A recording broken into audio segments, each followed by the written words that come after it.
Kri je v bistvu tekočina življenja, lahko rečemo. Vsaj takrat, kadar jo človek nenadoma izgubi. Ko nam pacienti krvavijo, ko vidimo nekaj krvi na tleh, pogosto rečemo, da v bistvu pacientu odteka življenje, ne samo kri.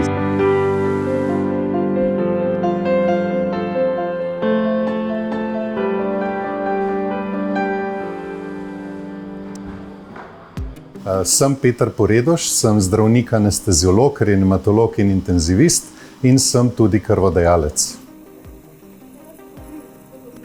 Sem Andreja Štolfa-Gruntar, zdravnica, specialistka ginekologije in porodništva. Zdaj razrešujemo za rastline po predhodni operaciji, ko je bila odstranjena maternica. Vodja urgentnega oddelka na kliničnem oddelku za ginekologijo v kliničnem centru v Ljubljani. Dober dan, kako ste, gospe?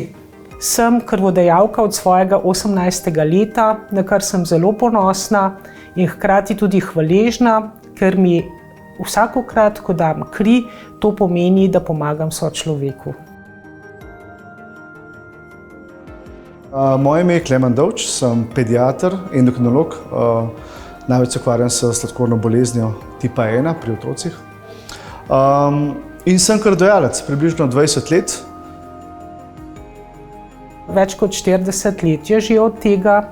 V 4. letniku gimnazije smo se vsi, ki smo bili takrat polnoletni, torej stari 18 let, prijavili za odvzem krvi na Zavodu za transfuzijo, kjer je bila krvodajalska akcija. Moja zgodba krvodajalstva se je začela že v bistvu v času, ko sem še študiral medicino. Takrat smo imeli vaje in smo si tudi ogledali Zavod za transfuzijsko medicino. Takrat so nas izjemno pozitivno nagovorili k temu, nas povabili k sodelovanju in vedno nekako mi bo ostal v ozadju, mi bo ostalo tisto geslo častim pol litra. In potem sem se jaz tudi v bistvu nekako vprašal, zakaj pa ne, zakaj ne bi tudi jaz bil del tega. In od takrat redno, razen v nosečnosti in po porodu, dajem kri 2 do 3 letno. Zdaj, če bi me vprašali, zakaj sem se pred 20 leti kot študent medicine odločil za krvodajalstvo, nisem prepričan, da bi vedel čisti razlog, kaj je bilo to nek takrat skupinski moment, da smo šli prvič skupaj, a je bilo že takrat nekaj altruizem ali ne. Zagotovo je bil pa en pomembnejših momentov v 2. letniku fakultete, ko sem ko je prišlo do prometne nesreče mojega brata, in ki je rabil zelo veliko transfuzij krvi.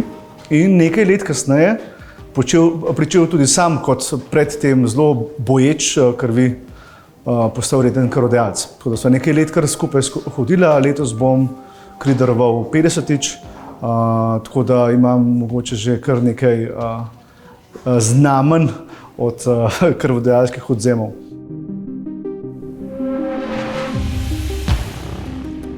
Tudi v križankah je geslo, tekočina življenja, poleg vode, tista ta glavna, izjemno močen simbol življenja.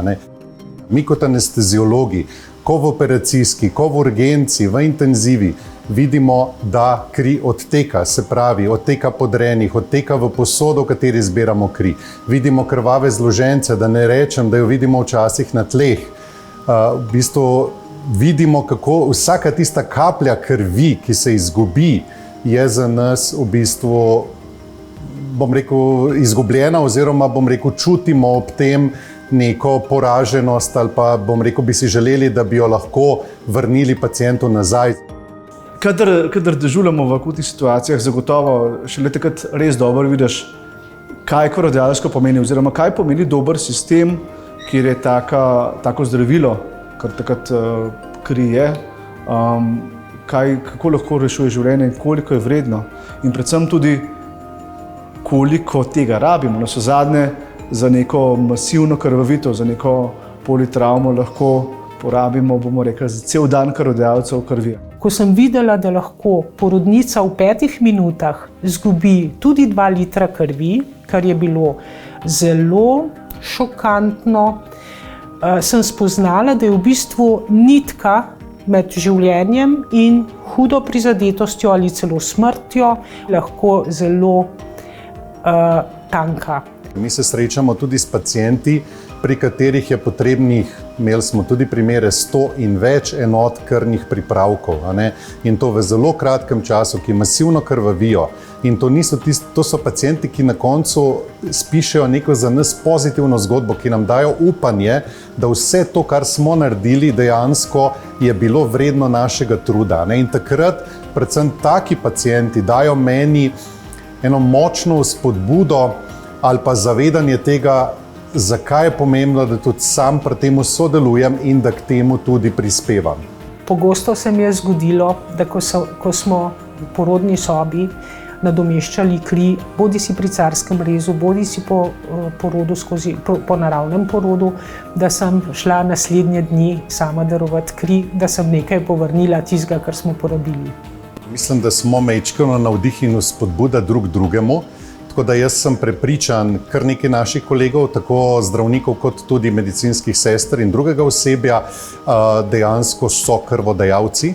Vsake toliko, bom rekel, ali se srečamo, ali se prepoznamo v pogovoru. Jaz pogosto svojim kolegom v šali rečem, kakšen dan, po dežurni ali kakorkoli, pa jih malo vprašam, a boš šel zdaj pa na zajtrk na transfuzijo, Skratka, da skušam, bom rekel, tudi malo pozitivno vplivati na to, da bi se nam v teh vrstah krvodajalcev še kdo pridružil. Za postati krvodajalec je verjetno treba 5 minut poguma. Ker ta prvič nobenemu ni prijetno, noben, ki gre na krvodajalstvo, ne more reči, da je to užitek. Ali pa, zagotovo je prijeten občutek zatem, ko imaš občutek, da si nekaj prispeval, da neko dobro delo, ampak sam fizični del krvodajalstva je mogoče za trenutek neprijeten. Vsakodnevno se srečujem z iglami, z infuzijskimi, transfuzijskimi sistemi, s transfuzijami in tako naprej. Kljub temu pa imam en velik strah že iz otroštva pred iglami. Tako da zame je v bistvu vsak odhod na neko krvodajalsko akcijo hkrati tudi stresen dogodek, to moram reči. Ampak bom rekel, s časom, z leti sem se na to navadil, mi to več ne predstavlja tak stres, predvsem pa tisti občutek po darovanju, tisti dober občutek, da sem naredil nekaj dobrega, tisto zadovoljstvo odtehta v bistvu ta moj strah ali pa te moje pomisleke, ki jih imam pred samo krvodajalsko akcijo. Počutim se dober, v bistvu včasih nekaj sprašujejo, ki je slabo, tako naprej, absolutno ne. Občutek po darovanju je pa vedno odličen, tako da super, najlepša hvala. Prvi trenutek je 5 minut poguma, vztrajati, torej biti krvodajalec dlje časa, je pa verjetno res ta neka kultura oziroma neka zavest, da je to za skupnost pomembno. Povabimo nekoga, ki še ni bil krvodajalec, da je z nami. Ne samo, da ti nekaj daš, ampak zagotovo tudi ker dobiš zavest, da si nekomu pomagal. Da si pomagal nekomu, ki bi mogoče brez tega umrl ali bi bilo njegovo življenje hudo ogroženo.